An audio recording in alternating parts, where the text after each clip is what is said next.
ఓం నమ శివాయ. ఇది మల్లమ్మ తల్లి గుడి. ఈ మల్లమ్మ అంటే శివయ్య భక్తురాలు.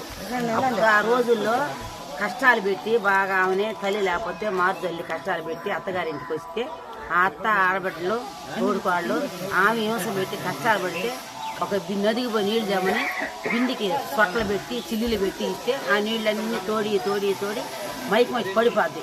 అప్పుడు ఈ మల్లయ్య వస్తాడు. మల్లయ్య అంటే శివయ్య వచ్చి ఆ బిందెల నిండా నీళ్లు నింపిపోతాడు. అట్టా ఆ భక్తురాల శివయ్య భక్తురాలయ్యి ఆ కన్నీరు మున్నీరుగా ఈ అడవిలో వచ్చి ఆయన కాడ శిల అయిపోద్ది.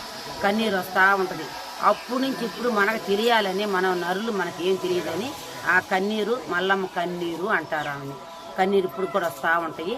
మన అందరం చూసి ధరించుకుంటాం. ఓం నమ శివాయ.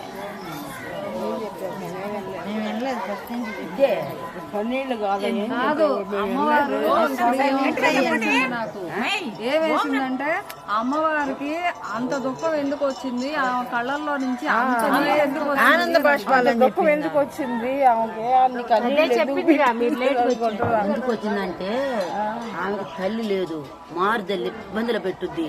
ఈమె చిన్నప్పటి నుంచి శివయ్యనే పూజిస్తుంటది. భర్త మంచోడు, పెళ్లి చేస్తారు. భర్త మంచోడు, అత్తలు తోడుకోళ్ళు ఆడబిడ్డలు మంచోళ్ళు కాదు. ఈమె నివసం పెట్టాలా, బేదింటి నుంచి వచ్చిందని, తోడుకోళ్ళు గొప్పగా వచ్చిందని ఈమె నీళ్లు తెమ్మని బాయికి పంపించి చిల్లుబడ్డ బిందులు పెడతారు. నీళ్లు తోడి తోడి తోడి అలిసిపోయి పడిపోతారు.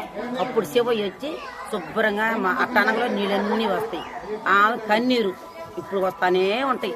మనం చూసి అవన్నీ చెప్పుకోవాలని వస్తాయి. ఓం నమ శివాయ.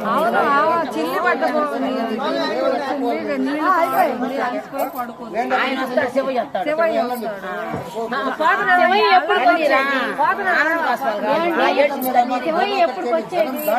ఎంత కష్టపడితే వచ్చేవాడు, కన్నీరు అట్ట పారినప్పుడు వచ్చేది. శివయ్య ఎందుకు వస్తాడు?